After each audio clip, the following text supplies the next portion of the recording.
tu bật hướng ấy mà cho mà tu bật hai mà ơi cơm đó là cả nông phây ở sơ miền ấy gì đây cái sờ bài cái o ai nghe nông như côn cái mai vậy mai cả nông phây dia mình sơ miền ấy gì bố sờ bài cái anh này nơi sang vật này sang vật ở thiệt lại vậy đây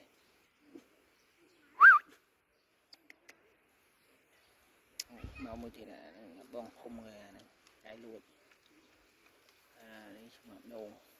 đồ đâu mà nói gần này đấy